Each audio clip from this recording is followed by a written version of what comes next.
Esto de la tarta en la cabeza se dice en Amélie, pero seguramente ahora es delito de odio. A cualquier barbudo mugriento armado hasta los dientes con una tarta con una tarta en la cabeza, si es que se puede decir esto todavía, ¿no? Como en esa película tan admirada, que se presente es peor que la rendición de una plaza que podrá recuperarse en el futuro, porque implica también cederle la autoridad y la representación universal del Islam, su portavocía suprema e infalible, a cualquier padre barbudo que venga a gritar a los profesores o a la primera tapada que vaya a chillar a un programa de televisión, pero eso sí, con una admirable convicción y una envidiable muestra de cohesión espiritual. Obviamente, la derecha caniche o riqui que representa a Juan Manuel de Prada es una excepción pintoresca de muy corto alcance. El diario oficial de la prensa colaboracionista no es ABC, sino El País, que poco después del artículo de Juan Manuel de Prada, con toda la verdad sobre Afganistán, retuiteaba un artículo dándole esta nueva presentación. El uso político.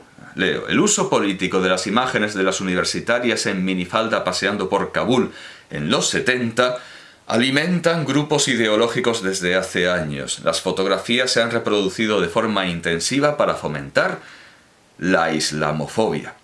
No pasaron muchas horas sin que se desdijera El País y retirara la publicación en redes aseverando que el mensaje que lo acompañaba no se ajustaba al texto del artículo. Pero sí lo hacía. En el artículo publicado en el suplemento sobre moda de El País, S-Moda, o Es Moda, creo que ya confunden las lenguas, se puede leer esta revisión de autoridades y expertos. Uno de los textos que ha vuelto a las estas semanas, y he copiado y pegado, es decir, es lo que pone a las estas semanas, ha sido el ensayo La militarización de la nostalgia, cómo las minifaldas afganas se convirtieron en el último salvavidas en la guerra contra el terrorismo. Madre mía, esto parece un título de Almodóvar. Un texto que escribió en 2017 el periodista Alex Shams a propósito de la controvertida decisión de Trump. Allí es un artículo contra Trump, contra el trumpo. Allí no solo repasaba el relato político de la nostalgia por un futuro mejor, que se ha hecho a través de esas imágenes, también recordaba que no era la primera vez que la ropa de las afganas se utilizaba para justificar operaciones militares. En 2001, la congresista republicana Caroline Mahoney vistió un burka azul en la Cámara estadounidense para pedir la intervención estadounidense, todo muy estadounidense. Y se preguntaba por qué los no afganos solo se preocupan, o sea, se cierra el paréntesis, no Mahoney, sino este tal Shams. Shams se preguntaba por qué los no afganos solo se preocupan de aprender sobre Afganistán únicamente cuando hay mujeres en minifalda envueltas. No quiero decir envueltas en una minifalda, sino complicadas con la situación. Está muy mal redactado. Y esto es una cita. En lugar de definir las libertades de las mujeres en términos de derechos sociales, políticos y económicos, como el acceso a la sanidad y demás servicios, que bueno, los talibanes tampoco tienen, esas posiciones reducen la libertad, entre comillas, como de Prada pone derechos, entre comillas, reducen la libertad a cuánta piel se está enseñando o no se está enseñando. Cuánta piel se está enseñando o no se está enseñando. Una fotografía de repente se convierte en el elemento que decide qué mujeres son libres y cuáles no lo son, apuntaba entonces Shams, alineándose con el pensamiento que expresó Heather Barr hace unos días y de otras reporteras que han trabajado en la zona. Hasta aquí la cita. A este varón, doblemente varón, el que escribe el artículo, y que creo que es... Bueno, da igual, Shams es un varón, es un hombre, tiene pene, por lo menos uno. A este varón que al igual que Juan Manuel de Prada habla en nombre de las mujeres afganas, se le podría poner un ejemplo relacionado con el dinero con mayúscula, el archienemigo de Prada y de los progresistas de El País y sus modelos norteamericanos. Imaginemos que una empresa obliga a sus empleados a llevar un uniforme. ¿Sería esto opresión? ¿Estaría violando sus derechos humanos? Todo el mundo diría, no, hombre, es una exageración. Bien, imaginemos ahora que la empresa quiere que los empleados lleven el uniforme fuera de su jornada laboral, o que su jornada laboral dure las 24 horas. ¿Estaría violando sus derechos humanos? Obviamente sí. Sí, claro que sí, por supuesto que sí. Es una respuesta muy fácil. A cualquiera en España a quien la empresa le obligara a llevar el uniforme en su casa, iría a denunciarlo.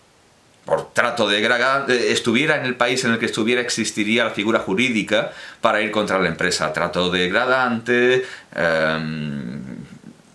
intromisión en la intimidad y desde luego una jornada laboral que dura 24 horas es esclavitud, y la esclavitud suele estar perseguida y penada en casi todos los códigos penales. Al igual que el trabajo infantil, con excepciones como la Bolivia de Evo Morales. Bueno, Afganistán es un país de esclavos, y muy específicamente de esclavas.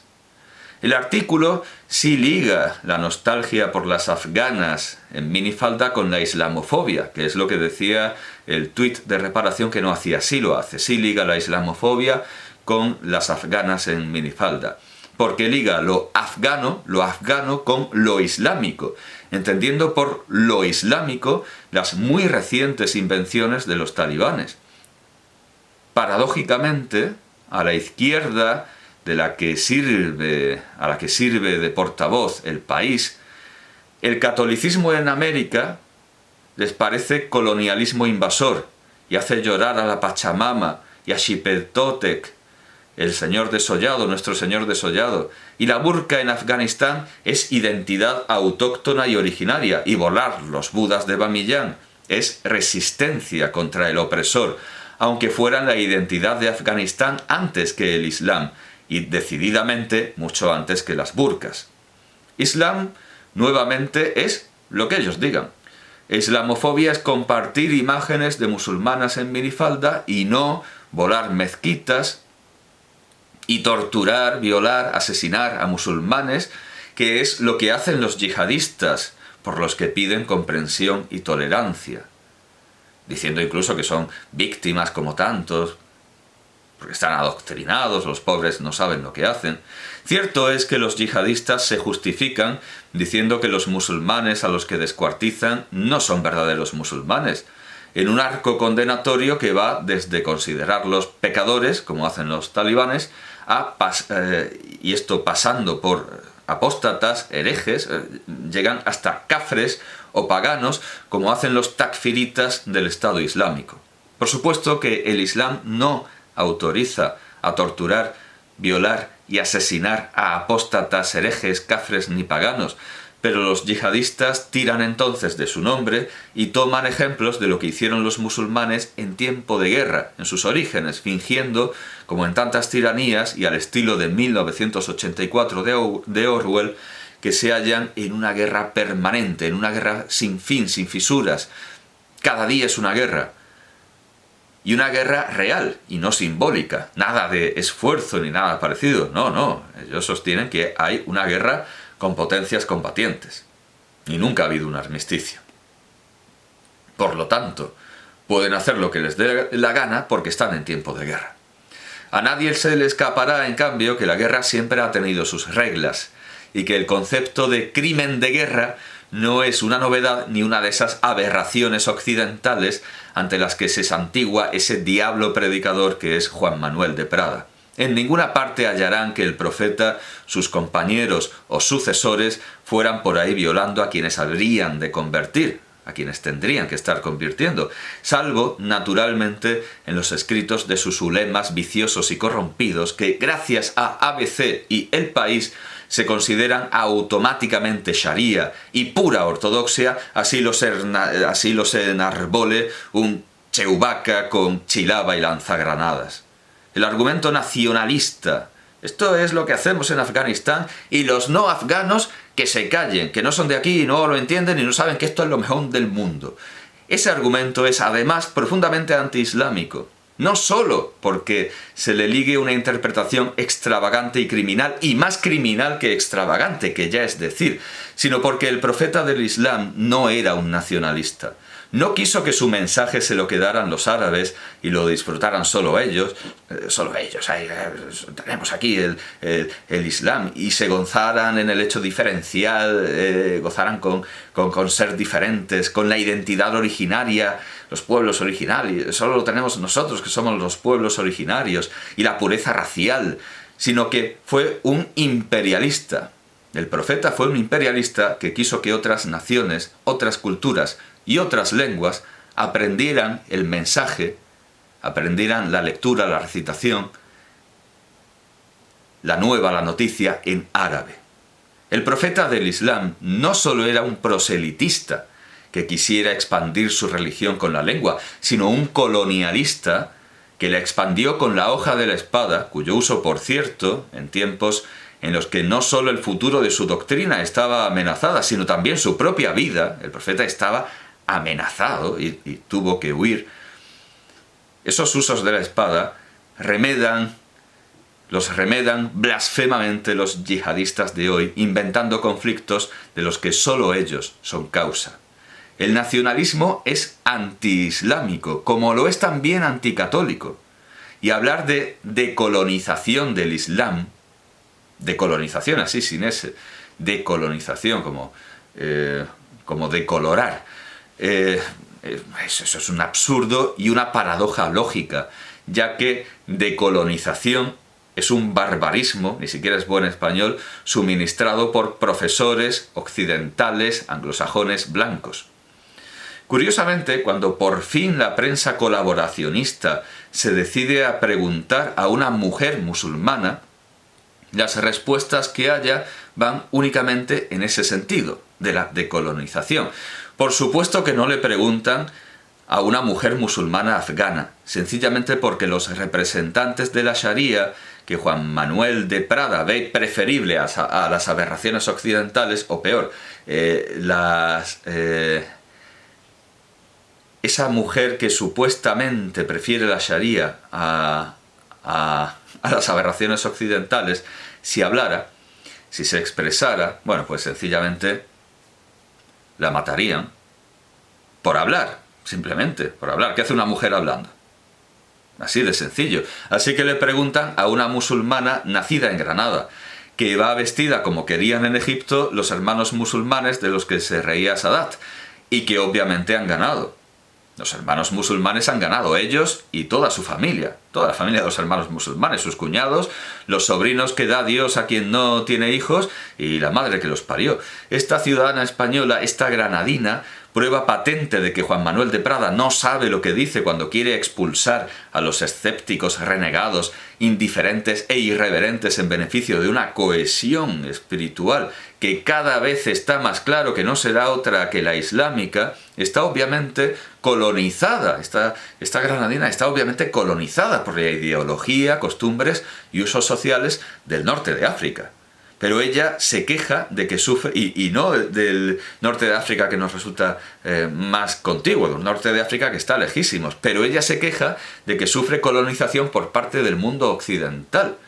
Y especialmente imagino por Estados Unidos, que es la que le ha metido ese palabro, ese vocablo extraño, esa palabreja de colonización.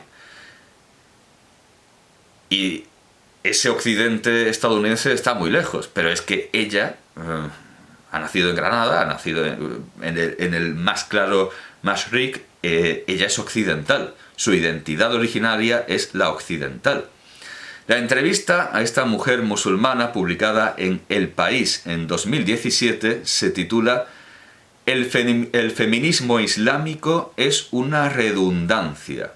El Islam es igualitario. Y la entradilla aclara que la granadina Shirin Adlbi Sibay acaba de publicar La cárcel del feminismo, una reflexión sobre las mujeres musulmanas y el patriarcado. Con el titular, esta es la entradilla, con el titular hemos de decir que estamos completamente de acuerdo. Un Estado en el que exista auténtica isonomía no necesitará un Ministerio de la Mujer ni un Ministerio de Igualdad, porque el Ministerio de Educación dará educación a niños y niñas por igual. El Ministerio del Interior mandará a la cárcel a hombres y mujeres por igual, etc. El Islam, bien entendido, es igualitario, al igual que la Constitución y la Carta de Derechos de los Estados Unidos o la Declaración de los Derechos del Hombre y del Ciudadano de la Asamblea Nacional Constituyente Francesa. Sin embargo, eso no quita que Olympe de Gouges tuviera que subrayar que las mujeres y ciudadanas tenían los mismos derechos, porque a muchos no les quedaba claro, y que en Estados Unidos, tampoco quita que en Estados Unidos, tantos tardaran tanto en caer en que los negros también eran hombres y sujetos de derecho. Así que no está de más ser redundantes de vez en cuando para dejar claras algunas cosas importantes. Con lo de llamar cárcel al feminismo, claro, ya no puedo estar de acuerdo. Porque esa denominación, que viene de la descripción del Imperio ruso por el marqués de Custine, lo que pasa es que lo cita Lenin y no, la I se corresponde con la pronunciación. El marqués de Custine es el que se inventa lo de un imperio como una cárcel, y luego Lenin lo desarrolla en la famosa idea de cárcel de pueblos que se aplica a Rusia, pero luego aplican al imperio austrohúngaro, y finalmente los cachondos de los catalanes lo aplican a España cárcel de pueblos. Esa denominación de cárcel, si alguien es aplicable, al igual que la etiqueta de islamofobia, es a los países que se autodenominan islámicos. A partir de ahí, el entrevistador Miguel Ángel Medina va liberando platos con los argumentos de las pensadoras musulmanes. Me sale el plural, muslimuna. Las pensadoras musulmanas más renombradas contra los que la estudiante granadina dispara sus argumentos antifeministas y nacional religiosos. Lo que sigue ahora es que ella grita «Plato» y sale ahí una gran filósofa y ella dispara habiendo puesto la escopeta en modo ramera. Vamos a enterarnos pronto. En primer lugar, vamos a ver el percal. Inmediatamente. En primer lugar, le toca a los renegados, laicos, serían los laicos, los escépticos, los indiferentes en materia de religión, a quienes Juan Manuel de Prada tanto desprecia y a quienes tendría, ya lo digo, que ver como su única posible salvación futura. Pregunta al entrevistador. El tema del velo, el tema del velo ha estado presente en el feminismo árabe. Wasila Tanzali, una feminista argelina, dijo en diciembre que ser feminista es incompatible con llevar velo. Respuesta. En mi opinión, Wasila Tanzali es una persona profundamente colonial y sus discursos son islamófobos. Tanzali, como otras feministas, ha mantenido una tesis de que el Corán es incompatible con el feminismo. O sea, respuesta es colonial e islamófoba. Bien, resulta que una nueva dimensión de la islamofobia es sencillamente no ser musulmán, no creer en la verdad del Corán, ser ateo, practicar otra religión o ser sencillamente indiferente. Posturas todas que tienen cabida en un Estado bien organizado, pero no en el mundo con el que sueña la prensa colaboracionista, tanto desde ABC como desde El País.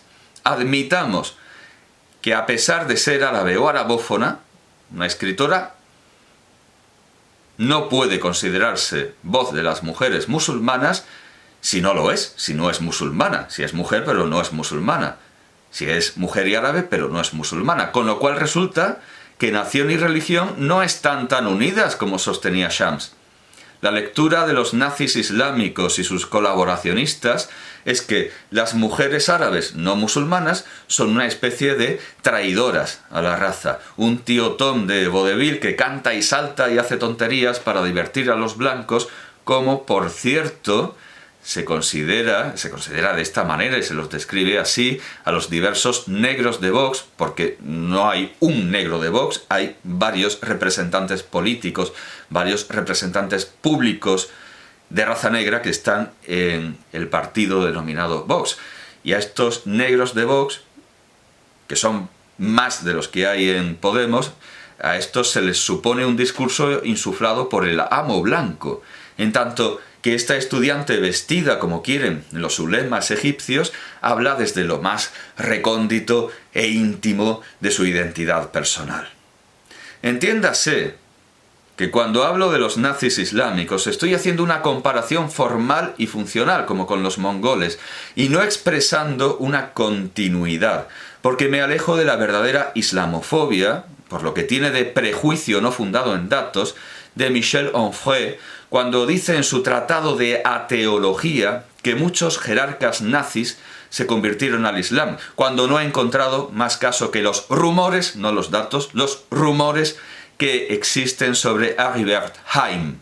Y no digo que los musulmanes sean nazis porque ya hay que hablar dejándolo todo claro para no tener que aclararlo en un tribunal, sino que hay personalidades configuradas como nazis que usan el Islam para someter políticamente, porque aquí no se trata ni de lejos de religión, a otros, al igual que los nazis alemanes usaban la raza blanca. Y al igual que los nazis mataban alemanes blancos, porque no otra cosa eran los judíos eran alemanes, y además los judíos eran blancos, y lo eran tanto que los nazis tenían que investigar si eran judíos o no. No es algo que se viera a simple vista. Y además Hitler se sacó de la manga eso de hacer a su chofer ario honorario. Decía, vale, es lo que le dijo Goebbels a Fritz Lang. Nosotros decidimos quién es judío y quién no. Así que realmente eso no tenía ningún soporte físico real. Era completamente arbitrario. Los judíos eran blancos. Como los nazis que mataban en nombre de la raza blanca. Estos nuevos nazis matan musulmanes, en mucho mayor número que no musulmanes, en nombre del Islam. Y no estoy diciendo que los autores que apoyan estas ideas o colaboren con ellas maten musulmanes y ciudadanos de otras confesiones, porque hubo en Alemania muchos nazis que no mataron a nadie, solo escribían, leían, escuchaban transmisiones de radio y llevaban brazaletes. Es más, así era la inmensa mayoría de los nazis, incluso en tiempo de guerra. Llevar más lejos de esta comparación formal, llevar la comparación más lejos, como hace Onfray, me parece una temeridad. Y además, seguramente en Francia, en el tiempo en que lo hizo Onfray, todavía se podía decir. Ahora yo creo que iría a un tribunal de cabeza, porque así está la libertad de expresión ahora. Yo, por supuesto, no digo tal cosa y me curo en salud, porque ya he visto admitirse una querella contra mi amigo Ernesto Castro porque citando autores judíos que se estremecían de horror al entrar en un matadero y les recordaba los campos de exterminio, al citar a autores judíos en contra de los mataderos, porque él está en contra de la explotación de animales. Por decir esto se ha admitido una querella contra él por antisemitismo, lo cual, en fin, bueno, pues los límites del antisemitismo y de la islamofobia son cada vez más sorprendentes. Así que con todo el cuidado que puedo, ya tengo que hablar directamente como si estuviera en un tribunal. Tengo que anticiparme al tribunal y dejarlo todo muy, muy claro. Es cierto que Houellebecq tuvo que declarar también por islamofobia, por expresarse en términos muy similares a los de la pensadora argelina, que aquí ha salido librada simplemente con el marchamo, con el hierro candente sobre la piel de islamófoba y colonialista, pero quién sabe, si no fuera...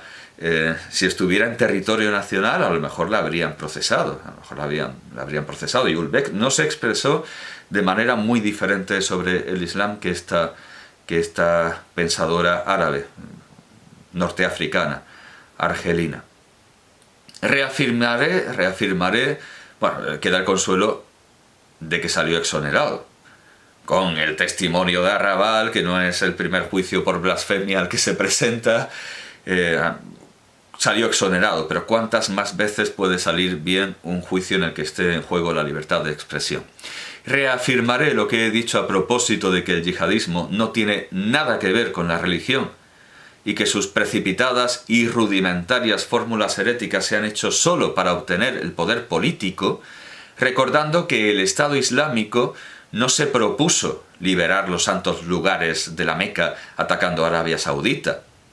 El primer objetivo para un musulmán debería ser liberar los santos lugares si se supone que todos los musulmanes del mundo son cafres, son paganos, menos ellos. Entonces, si los santos lugares están en manos de paganos, lo suyo sería que el califato, el autoproclamado, lo primero que hiciera fuera hacerse con los santos lugares y proclamarse custodio, el califa, el pseudo califa asqueroso que tenían, el pseudo califa barbudo que llevaba unas gafas como las de Himmler, se declarase custodio de los santos lugares. Eso habría sido lo lógico. Y tampoco fueron a por las reliquias del profeta preservadas en Turquía, bien fuera para conservarlas o para destruirlas, como destruirían la práctica totalidad de las mezquitas y sepulcros de Anatolia por considerar estos monumentos como heréticos, como ya hace Boko Haram en Senegal y en Nigeria, en todas partes donde pueden meter cuchara, destruyen monumentos islámicos. Y tampoco se les ocurrió obligar a los judíos a convertirse invadiendo Israel. No tocaron a ninguno de estos aliados de Estados Unidos, lo que corrobora el papel de amigo hostil de Erdogan, y se dieron, en cambio, a la carnicería en el territorio de un aliado de Rusia. Y ni siquiera lo hicieron para restaurar el califato damasceno, sino que se conformaron con Raqqa. Si querían restaurar el califato de Damasco, tendrían que haber esperado a hacerse con Damasco para instituir una capital, y sin embargo instituyeron como capital del califato a Raqqa. Los yihadistas no podían tener peor justificada su más que improbable, guerra santa. Pero fuera de la extemporánea acusación de colonialismo, admitimos que una escritora que no acepta el Corán no puede hablar en nombre de las mujeres musulmanas, por muy árabe que sea. Y esto es un paso adelante, porque queda claro que lo árabe no es connatural ni consustancial a lo islámico. Y lo que es más interesante, si Tanzali es islamófoba por decir que el Corán es incompatible con el feminismo, también lo es Su'ad al-Fatih Mohammed al-Badawi, una de las primeras hermanas de los hermanos musulmanes, por defender exactamente lo mismo, solo que quedándose con el Corán en lugar de con el feminismo. Luego le toca el turno, en la entrevista, a los nacionalistas árabes. Pregunta, pero las propias feministas árabes también se han rebelado contra la imposición del velo a las mujeres. Pienso, por ejemplo, en Huda Zahra, lo escribe mal, en Huda Sharawi, quitándose el velo a su llegada a El Cairo en 1924. Bueno, Judá, este nombre que escribe mal el país, porque no es Saha, sino Shahrawi, es el primer nombre célebre entre los escritores feministas nacionalistas árabes egipcios que en su primer momento, como hace ver Fátima Marnisi en Beyond the Veil, más allá del velo, eran todos hombres. Y aquí tengo el libro y debería ir enseñándolo ya. Bueno, he estado revolviendo los libros para escribir esto. Aquí está. En este libro, una de las cosas que primero nota es que, caramba, la literatura feminista, la primera literatura feminista de la que dispone para su estudio, está toda escrita por hombres. Muy curiosamente, aquí está en el prefacio, está en las notas al prefacio, está la lista de libros feministas árabes y todo tíos. O sea, como dicen los aliades como Ernesto Castro, pues un campo de nabos, una parrillada de butifarras, metáforas similares.